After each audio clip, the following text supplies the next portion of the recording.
Morning students, आप सब बढ़िया होंगे, ये मेरी शुभकामना है आपके लिए और मैं भी बढ़िया हूँ। अच्छा, हमने लास्ट क्लास जो डिस्कस किए थे कि मेमोरेंडम स्टॉक के बारे में नेक्स्ट क्लास रहेगा, तो हम चलते हैं बिना कोई देरी के। आपने जो पढ़ा होगा कि डिपार्टमेंटल अकाउंट और स्टॉक इन हैंड अकाउंट पढ़ा होगा, तो उसका फॉर्मेट कैसे होता है स्टॉक इन हैंड अकाउंट का। आप एक साइड में, आपकी एक साइड में स्टॉक इन हैंड का एक बस ओपनिंग बैलेंस होगा डेबिट साइड में, आपका डेबिट साइड में यहाँ पे ओपनिंग स्टॉक रहेगा कि टू बैलेंस ब्लॉक डाउन, फिर उसके बाद परचेज, फिर कॉस्ट ऑफ गुड्स यहाँ से ट्रांसफर करके सेल के लिए बैलेंस जो बचा क्लोजिंग स्टॉक है। ये तो ही आपका ट्रेडिंग अकाउंट है। एक यही आपका जो अकाउंट में बता रहा हूँ, ये अकाउंट है स्टॉक इन हैंड अकाउंट कि एक साइड में आपका बैलेंस ब्रेकडाउन होगा जिसको हम बोलते हैं कि ओपनिंग स्टॉक। ठीक है, फिर उसके बाद परचेज रहेगा और इस साइड में आप कॉस्ट ऑफ गुड्स सोल्ड दिखाओगे, फिर बैलेंस जो वो क्लोजिंग स्टॉक हो गया। मान लो ये आपका था 1000, अभी परचेज किए 10,000, इसमें 10,000 प्लस 1,000 11,000 से आपने 9,000 भेज दिए। कहाँ? किस सेल करने के लिए? ट्रेडिंग अकाउंट की, ज्यादातर ट्रेडिंग अकाउंट हो जाता है। ठीक है, अभी बैलेंस जो 2,000 बच्चा, ये क्लोजिंग स्टॉक है, इसे हम स्टॉक अकाउंट बोलते हैं। अगर कोई लॉस हो जाए, अच्छा ये हम क्या किस प्राइस में दिखाते हैं कि ये कॉस्ट प्राइस में है, सारे कुछ कॉस्ट प्राइस में, ये भी कॉस्ट प्राइस में। तो ये कॉस्ट प्राइस में हम ट्रांसफर करते हैं कि कॉस्ट ऑफ गुड्स इतना का, या हम दिखा देते हैं ट्रेडिंग अकाउंट में कैसे कि opening stock plus purchase minus closing stock करके कॉस्ट ऑफ गुड्स दिखा देंगे।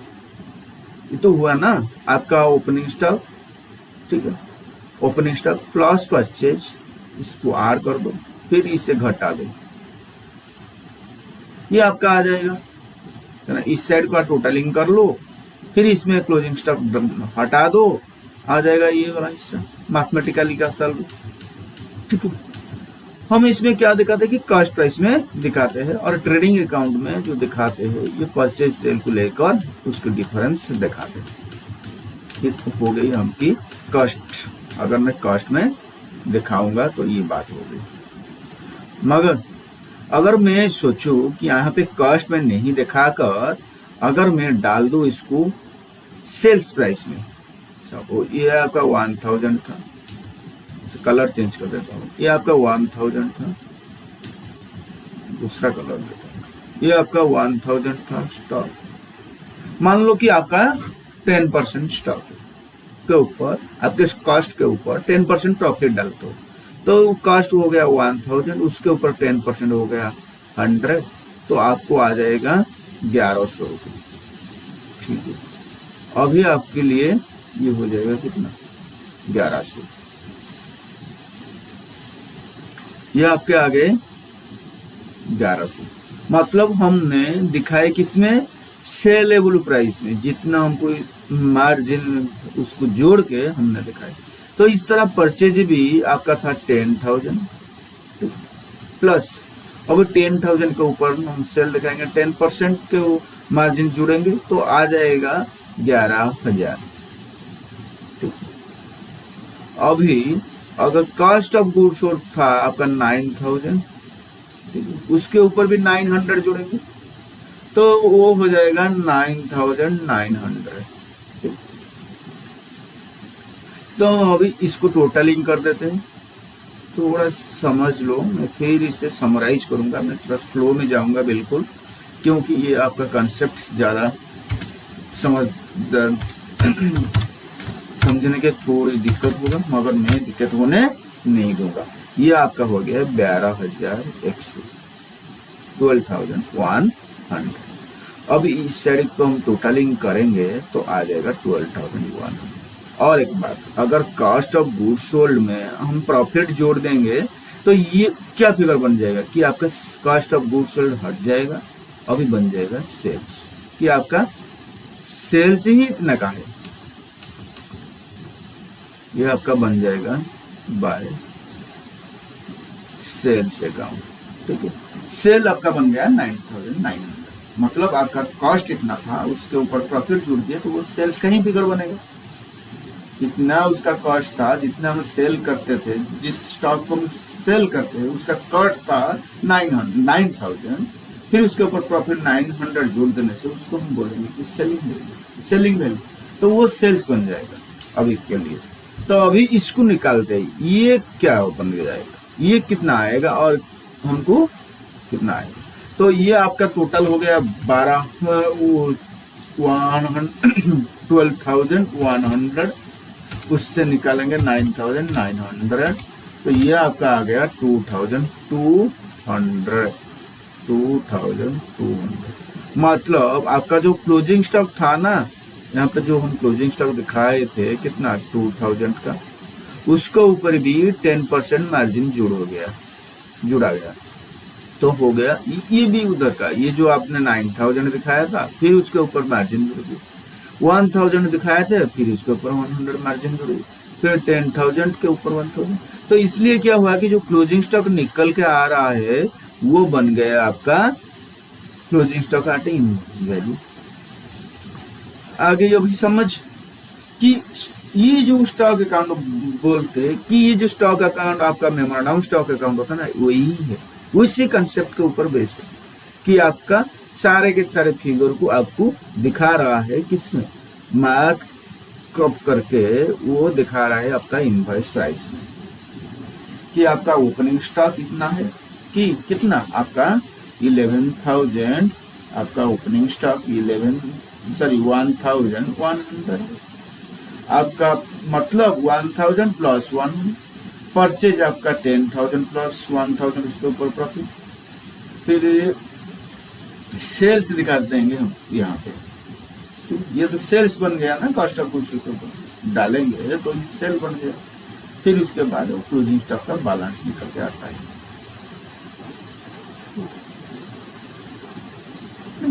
अभी उसको थोड़ा प्रेजेंटेशन में थोड़ा मैं घुमा देता हूँ ताकि आपकी और समझ में आ जाए।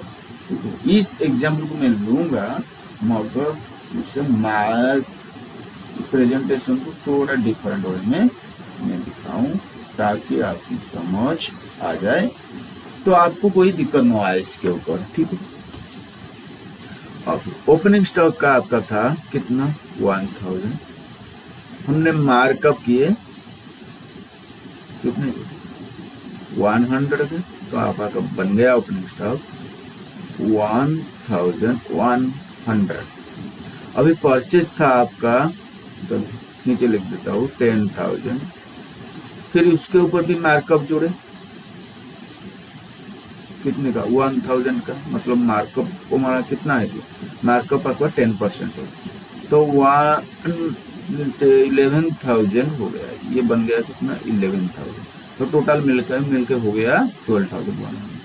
अभी सेल्स कितना है, सेल्स तो हम डायरेक्ट बोलेंगे, उसके मार्कअप क्यों जोड़ेंगे 9,900, मतलब हम तो सेल करते ही सेलिंग प्राइस में, तो उसके मार्कअप क्यों चाहिए। बैलेंस जो क्लोजिंग स्टॉक का था वो स्टॉक तो था 2,000, फिर हमने यहाँ पे मार्कअप जोड़ दिया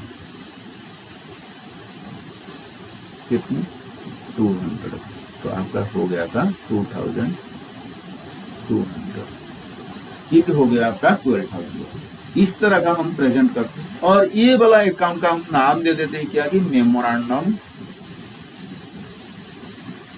मार्कअप अकाउंट। अभी ओपनिंग स्टॉक में हमने क्या किया कि मार्कअप अकाउंट को डेबिट में डाला है, तो इसलिए हम क्या करेंगे उसका रिवर्स इफेक्ट मार्कअप पे यहाँ पे डाल देंगे। कितना कि ओपनिंग स्टॉक था आपका 100, मतलब ये जो मार्कअप अकाउंट है ना वो 100 का मार्कअप ओपनिंग में था जुड़ा होके, फिर परचेज में हम जोड़ दिए 1,000, मतलब हमारा टोटल मार्कअप हो गया कितना 1,100। आप समझ रहे हैं ना किस एंगल में चल रहा हूँ कि ओपनिंग स्टॉक में 100 का प्रॉफिट था। अभी इससे समझो कि प्रॉफिट आपका 100 का ओपनिंग में, परचेज ड्यूरिंग द ईयर जो किए उसके ऊपर प्रॉफिट था आपका 1000, तो टोटल 1100 प्रॉफिट था, मगर आपके बच गया स्टॉक में 200 का प्रॉफिट, 200 प्रॉफिट बच गया है ना। प्रॉफिट जोड़ के रखा था हाथ इसमें, तो वह 100 प्रॉफिट जोड़। तो आपका अभी प्रॉफिट बोलेंगे तो प्रॉफिट कितना आएगा कि ये 1100 से डिडक्ट करेंगे 200 तो आ जाएगा 900। तो आपका था ना 900 प्रॉफिट, जो इसमें दिखा रहे थे हम कि 900 का प्रॉफिट जुड़ा है, तो है ना इसके ऊपर 900। तो ये फंडा होता है कि memorandum stock in hand account और मार्कअप अकाउंट। अच्छा, हम डेबिट क्रेडिट से जरा समझते हैं कि आपका जो परचेज हुआ था, परचेज से पहले आता है परचेज अकाउंट डेबिट है, फिर क्या करते हैं purchase account debit to supplier, supplier से बैंक, मगर परचेज अकाउंट जो डेबिट हुआ उसे ट्रांसफर कर देते हैं। तो परचेज अकाउंट को क्या करते हैं, ट्रांसफर कर देते हैं। तो टू परचेज बोल के फील्ड में डाल देते, तो परचेज को ट्रांसफर कर देते हैं स्टॉक मेमोरेंडम स्टॉक। फिर उसके ऊपर मार्कअप जोड़ देते हैं। मार्कअप अकाउंट को क्या करते हैं कि स्टॉक इन हैंड अकाउंट आपका क्या करते हैं, डेबिट करते हो, परचेज अकाउंट को आपको क्रेडिट करते हो। परचेज अकाउंट जो क्रेडिट होते हैं, स्टॉक इन हैंड डेबिट होता है। इस तरह मार्कअप अकाउंट पे आप क्या करते हो, क्रेडिट करते हो। फिर मार्कअप अकाउंट क्रेडिट हो गया बाय स्टॉक अकाउंट, मतलब memorandum stock in hand account, memorandum stock in hand account, मैंने स्टॉक में दिखा दिए, memorandum stock in hand account. इस तरह ये भी मार्कअप अकाउंट क्या हुआ है, डेबिट हुआ है, सॉरी क्रेडिट हुआ है। डेबिट कौन हुआ है, स्टॉक इन हैंड। तो इस तरह हमने यहाँ पे stock in hand markup account को क्रेडिट किए बाय स्टॉक। तो ये डेबिट क्रेडिट को आप समझना छोड़ दो, वो चाहो तो समझ सकते हो, मगर मैं सिर्फ फंडा के साथ चलूंगा। ठीक है, आपका ये वाला प्रॉफिट था 100 ओपनिंग में, आपने उसके ऊपर परचेज किया 1000 प्रॉफिट, फिर टोटल प्रॉफिट से आपने 200 प्रॉफिट अभी तक रियलाइज नहीं हुआ है, तो 900 हो गया। फिर उसे थोड़ा कॉम्प्लिकेटेड करते हैं। कैसे कॉम्प्लिकेटेड, मतलब मान लो आपके जो सेल्स है, ये सेल्स के अंदर जो 9900 का मतलब आपका 9000 था कास्ट का गुड सोल्ड, उसमें 900 प्रॉफिट जुड़ा है, मतलब 10% के हिसाब से। मगर सोचो कि सारे के सारे गुड तो 10% में सेल हो गया था। एक गुड्स था जिसमें हमने 100 रुपीज का प्राइस था, मगर हमने 9 रुपीज में सेल किया।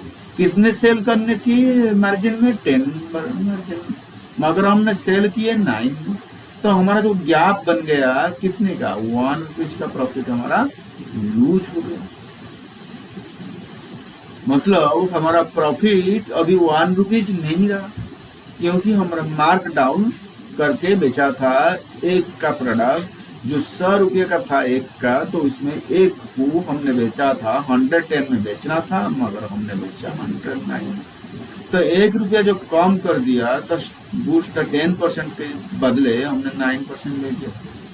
तो इसलिए हम तो पूरा का पूरा प्रॉफिट इनकम नहीं किया। तो इसलिए हम यहाँ पे डाल देंगे कि टू, चलिए धीरे हम, कहाँ गया पेन मेरा, हो गई पेन अभी। तो अभी के लिए देखिए कि हमने मार्क डाउन किए थे कितने रुपया, 1 रुपया। अच्छा, उसे बढ़ा देते हैं कि थोड़ी समझ में ज्यादा आ सके। तो 1000 रुपीज का हमने कॉस्ट प्राइस था, जिसको हमने बेचने वाले थे किसमें, 100 रुपीज प्रॉफिट में 10% से, मगर 10 रुपया हमने डाउन कर दिए। ठीक है, अभी जो मार्क डाउन हो गया, तो इसके मतलब आपका जो सेल्स दिखाए ना 100 रुपीज कम दिखाएंगे, क्योंकि आप यहाँ पे देखिए कि 9000 है, जिसमें हमको उसे 9000 को 2 पार्ट में, 2 हिस्से में डिवाइड कर देते हैं। एक का आपका नॉर्मल जो सेल हो गया जो कितना 8000 का, और एक सेल हो गया 1000 जिसमें आपका मार्क डाउन की। ये 8000 सेल को तो आप 10% जोड़ के प्रॉफिट इससे आप 8800 में सेल करोगे, और इस 1000 में आप सिर्फ जोड़ोगे 10% की जगह 9%, मतलब 90 रुपीज जोड़ के आपको आ जाएगा 1090 रुपीज, क्योंकि 1100 की जगह आपने 10 रुपया कम कर दिए।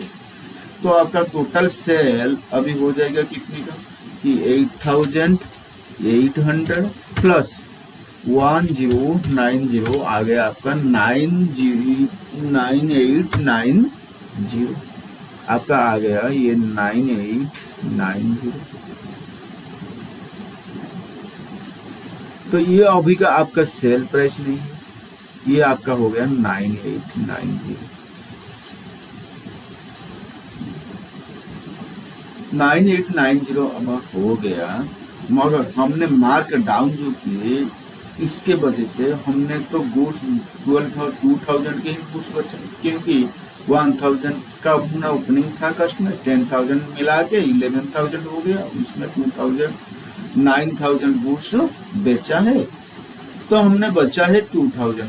मगर हम देखेंगे तो क्लोजिंग स्टॉक निकालेगा कितना, उससे ज्यादा निकल जाएगा, मगर क्योंकि हमने सेल घटा के देखा है, जितना दिखाना चाहिए था मार्केट प्राइस में जो 10% मार्जिन के हिसाब से वो दिखाए नहीं, 10 रुपया कम किए, इसलिए हम यहाँ पे क्या कर देते हैं कि बाय मार्क डाउन कर देते हैं, कितना 10 रुपया। तो इसी हिसाब से आपका ये 2000 निकल के आ जाएगा, क्योंकि 10 रुपया यहाँ पे हम 10% के हिसाब से दिखाए नहीं, तो 10 रुपीज यहाँ पे घटा दिए थे, तो इसलिए 10 रुपीज दिखाने से ये वाला जो स्टॉक क्लोजिंग का स्टॉक है वो बराबर निकल के आ सकता है। तो ये बराबर निकालने के लिए हमको मार्क जो डाउन ड्यूरिंग द ईयर किए थे 10 प्रोडक्ट के ऊपर 1 रुपये के हिसाब से 10 रुपया, तो उसे लाने से हमारा जो स्टॉक का प्राइस है वो सही तरह से आएगा कि स्टॉक का कितना प्राइस ही। अभी जो 10 रुपया मार्क डाउन अकाउंट को डेबिट किए, तो हम यहाँ पे कर देते हैं तो मार्क स्टॉक आपका ये भी मार्क डाउन हो गया, तो ये कितना आ गया 10 रुपीज। तो ये आपका ऑटोमेटिकली बैलेंसिंग फिगर का कितना आ जाएगा 890, क्योंकि आपका जो पूरा प्रॉफिट 1100 का था, जिसमें आपने 10 रुपया कम कर बेचा, और 200 रुपया अभी क्लोजिंग तब के हिसाब से पड़ा है, उसके ऊपर बैलेंस 890 रुपीज आपका प्रॉफिट हो गया। अभी मुझे लगता है कि समझ में आ गया। अगर इस तरह हमें एबनॉर्मल लॉस को ट्रीटमेंट करना है तो हम यहाँ पे भी एबनॉर्मल लॉस को दिखाएंगे, एबनॉर्मल लॉस, क्योंकि हमको चाहिए क्लोजिंग स्टॉक को, क्लोजिंग स्टॉक में कुछ हिस्सा लॉस हो गया, कुछ जो स्टॉक बच रहा था मगर वो बचा नहीं, जो 12,100 कुछ स्टॉक बच गया, मगर इसमें किस प्राइस में दिखाएंगे, कॉस्ट में या आपका जो प्राइस दिखा रहा है वो इनवॉइस प्राइस उसमें दिखाएंगे। आप सोच रहे हैं कि कॉस्ट में दिखाना चाहिए, आपको बिल्कुल कॉस्ट में दिखाना चाहिए, मगर यहाँ पे सारे के सारे आपका इनवॉइस प्राइस में दिखा रहा है। अगर हम इसमें इनवॉइस प्राइस नहीं दिखाएंगे तो थोड़ा कम डिडक्ट होगा, कहाँ से, आपका इनवॉइस, ये तो इनवॉइस प्राइस में है, तो इसका एक पार्ट बनेगा जो सेल नहीं हुआ है, तो वो भी इनवॉइस प्राइस में होनी चाहिए। अगर ये इनवॉइस प्राइस में है तो हमारे यहाँ पे भी आ जाएगा एबनॉर्मल लॉस, किस पे, मेमो मार्कअप अकाउंट पे, तो इसके ऊपर भी आ जाएगा कुछ एबनॉर्मल लॉस, क्योंकि आपने ये टोटल 1100 प्रॉफिट में एक तो आपका 200 रुपीज बचा है क्लोजिंग स्टॉक के ऊपर, 10 रुपीज आपका कम करके बेचा है, जितने 10% के हिसाब से बेचने था उसने 10 रुपीज मार्कडाउन किया, 10 आइटम पे 1 रुपीज के हिसाब से 10 रुपीज मार्कडाउन किया, तो इसीलिए आप एबनॉर्मल लॉस जो हो गया उसके ऊपर भी इतना का प्रॉफिट लॉस हुआ है, फिर आपका जो फिगर यहाँ पे ये मुझे लगता है समझ में आ गई है आपको। अगर नहीं आया है फिर उसे आपको रिपीट करके देखिए, और मैं उसी के ऊपर और फिर एक बार प्रॉब्लम लेता हूँ इसके ऊपर, तो आपको और ज़्यादा समझ में ये आ जाए, तो कोई दिक्कत ना रहे। ठीक है, अभी चलते हैं एक प्रॉब्लम के प्रैक्टिस के लिए। आपके जो क्वेश्चन इंस्टीट्यूट के क्वेश्चन मटेरियल है उसके क्वेश्चन नंबर 8 है, क्वेश्चन नंबर 8 12.1 में मिलेगा। तो उसके ऊपर एक दो डिपार्टमेंट है, एक मैं बता देता हूँ कि खद्दी का डिपार्टमेंट है, सेल का डिपार्टमेंट। मैं यहाँ पे सॉल्व करूंगा सिर्फ खद्दी का डिपार्टमेंट, आप सॉल्व कर दीजिए सील का डिपार्टमेंट, जिसका हो गया है परफेक्टली। और वो क्या करे कि मेरे को थोड़ा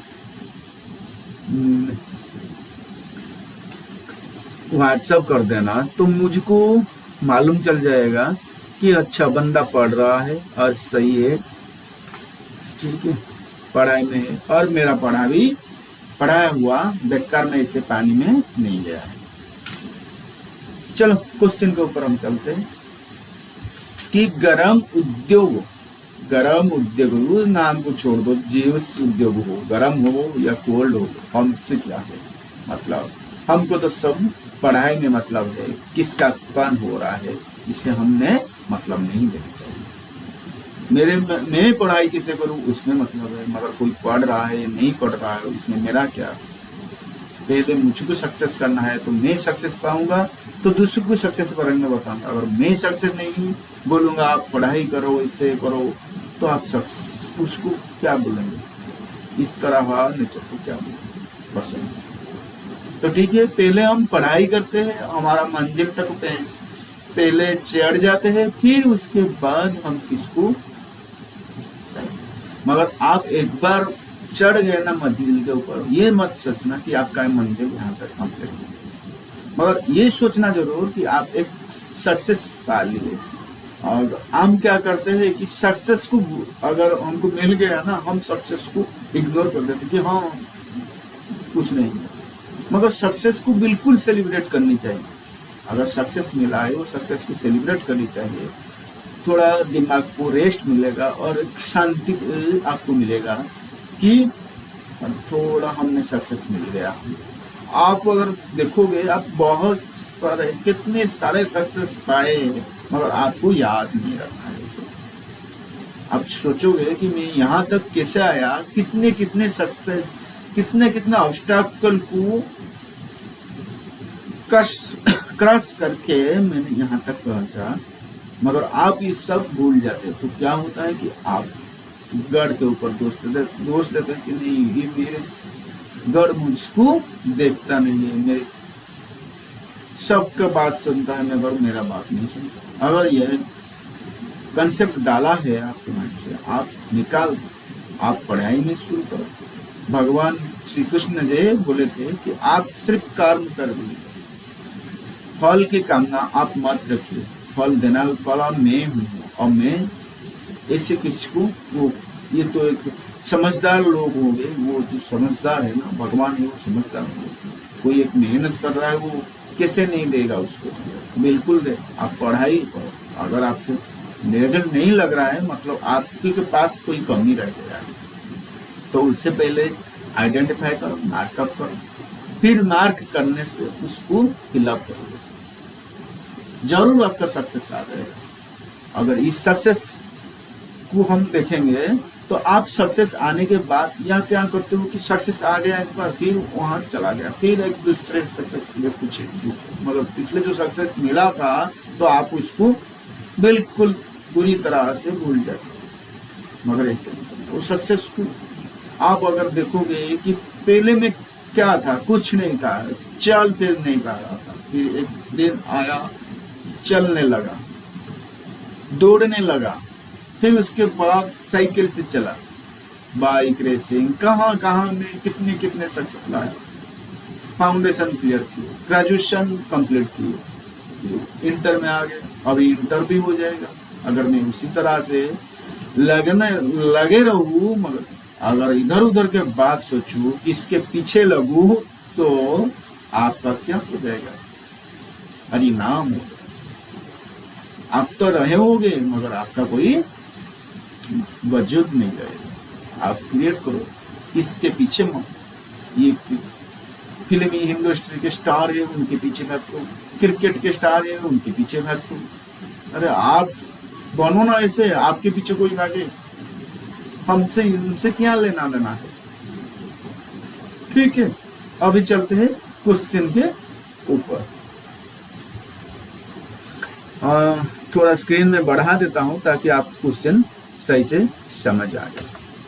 भी देखते हैं क्वेश्चन।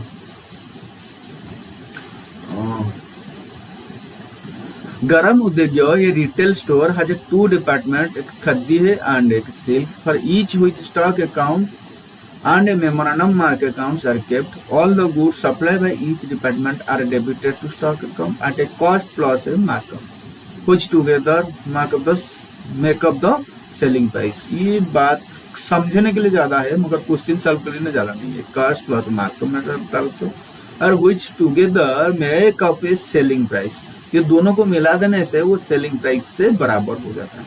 ठीक है, the goods and sale proceeds of the goods are credited in the account and the amount of the markup is credited to departmental markup account. If the selling price of any goods is reduced below its normal selling price, the reduction markdown is adjusted both the stock account and the department markup account.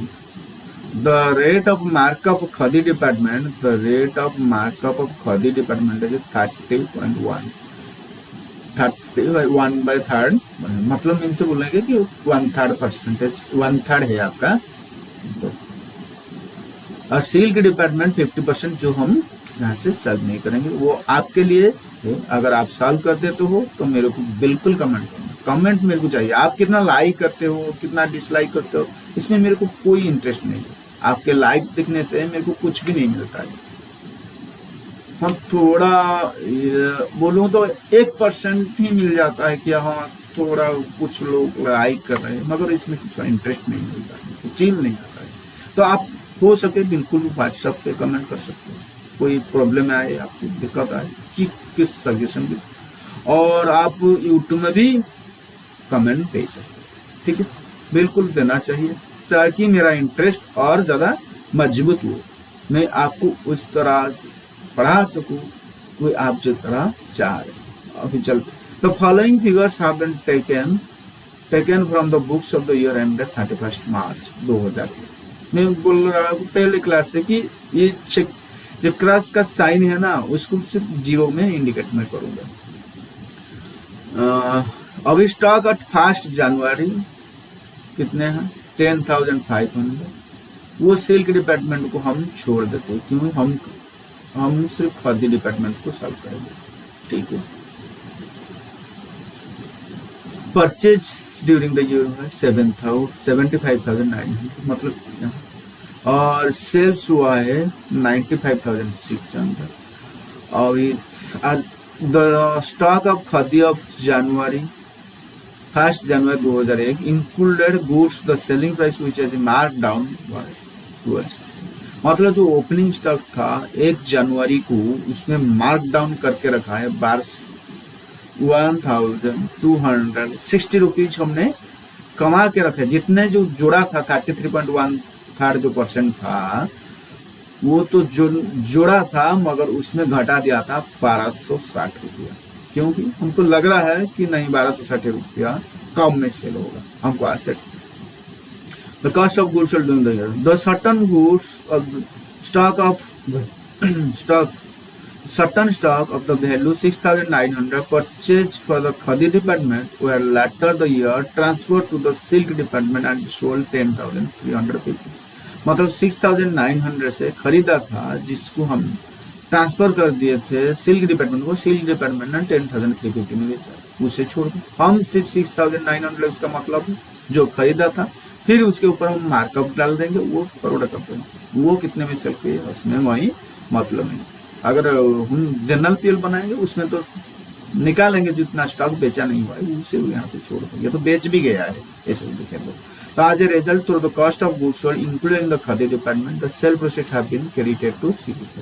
During the year 2001, the promoter sales to promote the sales, मतलब sales को बढ़ाने के लिए the goods are mark down हो गया कर दिए थे, जिसमें खादी डिपार्टमेंट में और सिल्क डिपार्टमेंट में, हम तो खादी के लिए है, आप तो सिल्क के लिए है, ठीक है। खादी के 5600 जो कॉस्ट प्राइस था उसके ऊपर हमने मार्क डाउन किए थे 360, मतलब हमने कॉस्ट के ऊपर 33.13% में जुड़ा नहीं था, 33 में जुड़ा के फिर घटा दिया था 360। ऐसे नहीं कि 360 रुपीज में खादी का 5600 का प्रोडक्ट है उसको हमने जितना सेल करना था, मतलब 5600 के ऊपर हम अगर 33.33% डालोगे तो 7467 आ रहा है, उसके हमने 360 कम करके बेचना था, बेचा है 7106 में, मतलब 360 रुपया कम करके बेचा है।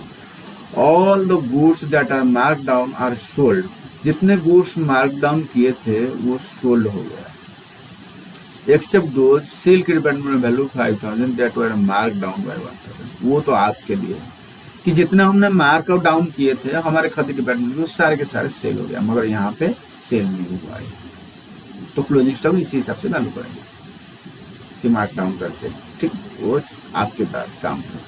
At the time of stock taking 35 December, it is discovered that the khadi cloth of the cost 390 was missing, मतलब यार नॉर्मल लॉस जिसको हमने राइट ऑफ करना चाहिए, वो कॉस्ट में घटाने के लिए, नहीं तो हमारा क्लोजिंग स्टॉक सही नहीं जाएगा, तो उससे भी मार्कअप करके घटाएंगे। You are required to prepare the both department the memorandum stock account and the memorandum market. अगर आप चाहिए क्वेश्चन पढ़ने के लिए दोबारा, फिर आप पर्च कर सकते हो, आपके आईसीआई के मटेरियल्स ले सकते हैं या यहाँ से पीछे जाकर फिर पढ़ सकते हो, ठीक है। अभी के लिए सॉल्यूशन हम जो पार्ट में सॉल्यूशन किए खादी डिपार्टमेंट का, उसका क्या देखते हैं। तो मार्कअप अकाउंट आपका 33.13% हो गया और ओपनिंग स्टॉक 10,500 हो गया, जिसमें हमने मार्क डाउन करके रखा है 1260 ये कॉस्ट में, फिर परचेस 75,900, सेल्स आपका 95,600 और ट्रांसपोर्ट को सिल्क डिपार्टमेंट 6,900, जिसको हमने जिसका कॉस्ट प्राइस लिखा है। फिर ईयर 2001 मतलब ड्यूरिंग द ईयर में हमने मार्क डाउन करा क्या है 360, वो कोई मतलब नहीं कि कॉस्ट आपका कितना, हमको मार्क डाउन चाहिए क्योंकि ना सेल प्राइस उतना हम कम करेंगे, कम करके रखा है तो हमको उसको एडअप करने से सेल के अंदर तो मिल सकता है सेल प्राइस, इसलिए क्लोजिंग स्टॉक सही आ जाए। और एक लॉस हुआ है, मिसिंग हुआ है स्टॉक 390 का। अभी चलते हैं एक एक अकाउंट को अपने मेमोरेंडम खादी स्टॉक अकाउंट, तो हमने तो समझा दिए थे तो कोई दिक्कत नहीं आएगा कि 10,500 आपका कॉस्ट प्राइस है, उसके ऊपर मार्कअप 33.13 मतलब 1/3% 1/3 ही जुड़े 3,000, मतलब पूरा का 3,500 जोड़ा नहीं है, जिसके हमने घटा दिया कितना 1260 रुपया, तो इसी हिसाब से आ गया 12,740। फिर 75,900 उसके ऊपर मार्कअप डले 1/3 का हो गया आपका 1,01,200। आपका टोटल स्टॉक कितना आ गया, आपका टोटल स्टॉक आ गया 1,13,940 जो, तो जिसमें सेल ने हमने किए 95,600, जिसमें सेल किए 95,600, लेकिन मगर 95,600 100% से नहीं किए प्रॉफिट से, कुछ प्रॉफिट हमने उसमें घटा दिए थे जिसका वैल्यू है 360। अभी कुछ 6,900 ट्रांसपोर्ट पे सेल के ऊपर भी 1/3% डाल के 9,200 सेल किए और लॉस हो गया था 390, उसके ऊपर मार्कअप डाल के 500। अभी आपका स्टॉक आ गया कितना 82,600, जिसका भी वो भी इनवॉइस वैल्यू में है। अब हम अभी मार्कअप अकाउंट पे चलते हैं। मार्कअप अकाउंट में हम देखेंगे कि हमने पास ओपनिंग में मार्कअप था 2240, मतलब 3,500 से 1260 को निकाल दिए थे, तो कितना दिखाए थे ओपनिंग में 2240।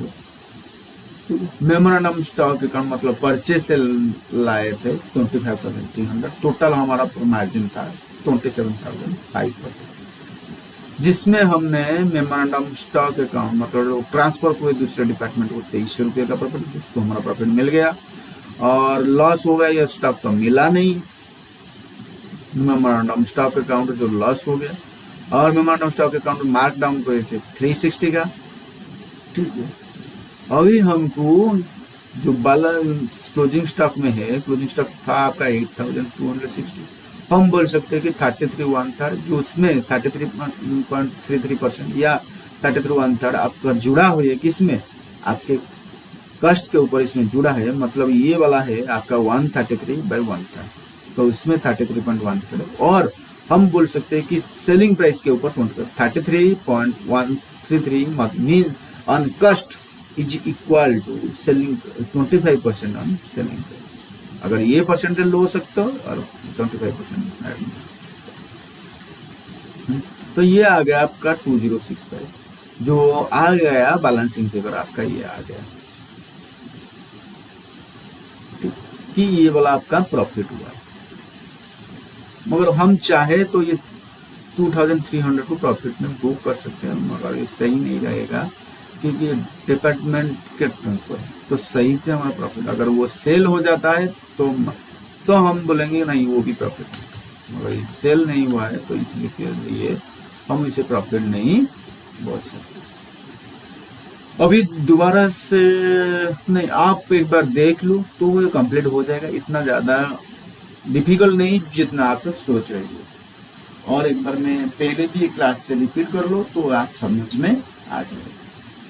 ठीक है, अभी हम चलते हैं कुछ एमसीक्यू के ऊपर जो इंस्टीट्यूट के मटेरियल है। अच्छा, उसे चेक कर देते थोड़ा, हमने ये वाला हिस्सा छोड़ दिया था। अच्छा, 9000 आपका 500 सेल है, 95,600 का सेल है, जिसपे हमने मार्कडाउन किए हैं 360 और 1260 कहीं ना पहले से मार्कडाउन करके रखा था, तो 1620 मार्कडाउन किए, तो 97,220। अगर आप मार्कडाउन नहीं किए होंगे तो इतना सेल होने वाला था 97,220, तो उसके ऊपर ग्रॉस प्रॉफिट 25% सेल के ऊपर, तो 24,305, जिसमें हमने घटा दिए 1620, जिसमें ओपनिंग में 1260 और 360 आपका है ड्यूरिंग द ईयर, तो आपका प्रॉफिट आ गया 22,680, जिस यहाँ पे भी आपका 22,680। अगर ये भी समझ में नहीं आ रहा है तो एक बार और देखिए तो समझ में जरूर आ जाएगा।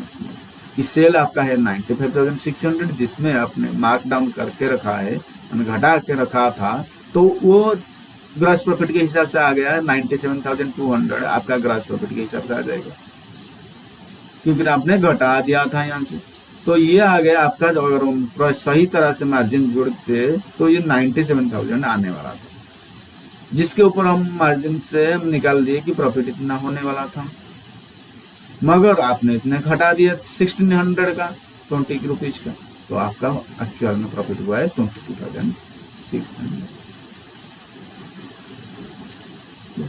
अभी चलते हैं एमसीक्यू पर।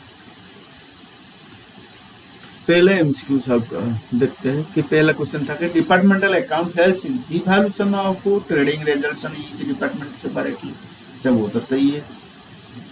Effective planning and control of each, ये भी तो सही है, हमने ऑर्गेनाइजेशन में पढ़ा था, तो वो क्या हो गया कि आंसर आपका सी हो गया, दोनों सही है। फिर सेलिंग एंड कमीशन, अच्छा यहाँ पे से मैं स्पीड कर लेता हूँ।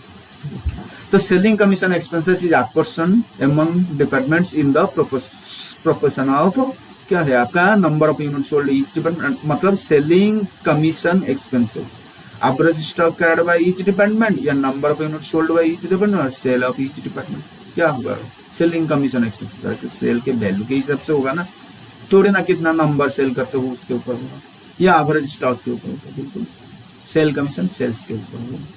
If department A transfer goods to department B at a price of 50% above cost, मतलब आपका अगर 100 रुपीज है, फिर 50 रुपीज आपने मिला के 150 में ट्रांसफर करते हो, फिर क्या हुआ, तो what will be the amount of stock reserve on unsold और 9,000, मतलब 9,000 हमारे पास स्टॉक पड़ा है, जिसके ऊपर ये वाला कितना है 150, जिसमें हम चाहिए 50, क्योंकि 150 में हमने देखा होगा ये 9,000, तो इसके ऊपर 50 डाला होगा, ठीक है, तो रिजल्ट आ जाएगा आपका कितना 9,000 इंटू 50 डिवाइड बाय 150, मतलब आ गया 3,000, ये आपका आंसर होगा।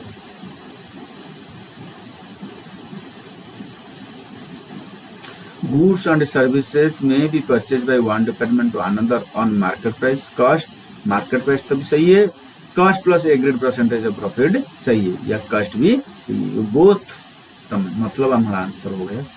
Administrative expenses are apportioned among various departments on basis of administrative expenses. The time spent by employees in each department और value of asset on each department, ये तो बिल्कुल नहीं होगा। Administrative sales of each department, administrative में sales से क्या मतलब, टाइम स्पेंड बाय एडमिनिस्ट्रेटिव जो कर रहा है ना वो कोई बंदा होगा ना, तो बंदा के टाइम के हिसाब से जितने जिस पीरियड में टाइम दिया है जिस डिपार्टमेंट को उस डिपार्टमेंट को भेज देते। फिर डेप्रिसिएशन ऑन एसेट, ये तो हमने बताया था कि value of the asset of each department. Expenses of rent is apportioned among various department on basis of expenses on rent, मतलब रेंट का एक्सपेंसेस है, इसको हम किस इस फ्लोर एरिया के हिसाब से, ठीक है।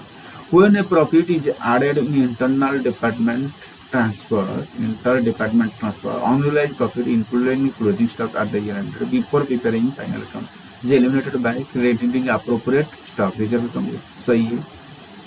Debiting the combined profit and loss account, वो तो सही है, डेबिट करना है, स्टॉक रिजर्व क्रेडिट करना है, डेबिट करना है कंबाइंड, तो इस हिसाब से सही हो गया आपका सी आंसर। तो ये है वाला क्रॉस यहाँ से निकाल देते हैं। ओके चलते, if an organization is interested in determining the separate departmental net profit, then accounts of all departments are kept in one book. कैसे मिलेगा आपका डिपार्टमेंट, एक सबको मिला दोगे तो डिपार्टमेंट वाइज कैसे प्रॉफिट निकालोगे। Department transfer goods of each other for further processing, इससे भी कैसा पता चलेगा, प्रॉफिट फर्दर प्रोसेसिंग के लिए डालो। तो हम separate set of books are kept नहीं ईच डिपार्टमेंट, वो सही रहेगा कि सेपरेट बुक बना दो, ये अलग से मेंटेन करे, वो अलग मेंटेन करे, तो सबका बुक से हिसाब से हम प्रॉफिट निकाल सकते हैं। और नेक्स्ट आ गया आपका XYZ is a departmental store having two departments A and B। MS XYZ paid 4 lakh towards interest on loan, ये interest on loan taken for the business, पर please advise the basis of allocation interest expense between the department. अच्छा, ये तो financial expenses हो गए, तो ये कुछ डिपार्टमेंट के लिए नहीं होता है। Allocated on basis of sales, allocated on basis of value of asset, not allowed to individual department, recognise in the combined profit and loss. ये बात एकदम सही है। अच्छा, हमारा ये क्लास कंप्लीट हो गया डिपार्टमेंटल। मुझे लगता है आप सही तरह समझे हुए, तो अगर समझे तो आप मेरे को से चैलेंज लीजिए कि आपने ये डिपार्टमेंट मेरे को कल करके दिखाओगे, कि मुझे लगता है आपको समझ आ गया। तो सिल्क डिपार्टमेंट ये आपका काम बन गया। मैं अगर रिप्लाई करूँ न करूँ ये नहीं बोल सकता हूँ कि मैं रिप्लाई दे सकता हूँ, मगर आप जरूर सिल्क, मगर मैं जरूर करूँगा रिप्लाई कि हाँ ये सही है। मगर आपके मेटेरियल के कुछ नहीं, आप चाहो देख सकते हो या नहीं देख सकते हो, या आपके ऊपर मत। मगर एक बार आप क्वेश्चन कैसे करोगे, अगर प्रैक्टिस कर रहे हो, ठीक है, मेटेरियल की इंस्टीट्यूट की मेटेरियल की क्वेश्चन है, तो आप क्या करते हो ना, इससे उसके ऊपर हाथ थमा देते हो क्वेश्चन आंसर के ऊपर, फिर देखते हो, फिर अगर नहीं आ रहा है थोड़ा निकाल दो हाथ, फिर देख लो, अच्छा ये था। इससे करोगे तो दिमाग तेज नहीं होगा, आपका दिमाग तेज नहीं आएगा। अगर आप इसे पढ़ दोगे भी आंसर को, वो भी दिमाग तेज नहीं आएगा। कैसे करना है, आप क्वेश्चन के ऊपर फोकस कीजिए, क्वेश्चन को एक बार दो बार पढ़िए, फिर आप क्या करें, क्वेश्चन से फैक्ट निकाले और आप खुद क्वेश्चन सॉल्व कीजिए। बिल्कुल आंसर को पढ़ देखना, आपका एक बार आंसर कंप्लीट हो गया, आप तरफ से पूरी कंप्लीट हो गया, फिर आप उसे मार्क करो, आपने खुद उसे मार्किंग करो कि कितने इसमें क्या कहाँ गलती हुआ है, इस हिसाब से मैं कितना मार्क सीखूंगा। अगर आप गलती पकड़ोगे ना, तो वो वाला जो गलती था ना, वो दोबारा रिपीट नहीं। आप इसी तरह ही प्रैक्टिस करनी चाहिए, ठीक है। इसी के साथ मैं मिलता हूँ, अलविदा आपसे, फिर मिलेंगे नेक्स्ट क्लास साथ एक नए टॉपिक के साथ, जो हमारे इंडेक्स के साथ था। मेरे को मालूम नहीं आपकी नेक्स्ट क्लास क्या आएगा, मगर मैं इंडेक्स के हिसाब से आपको क्लास लूँगा, ठीक है। अभी के लिए वेलकम, इसलिए कल के लिए, नेक्स्ट क्लास के लिए, ठीक है। बाय।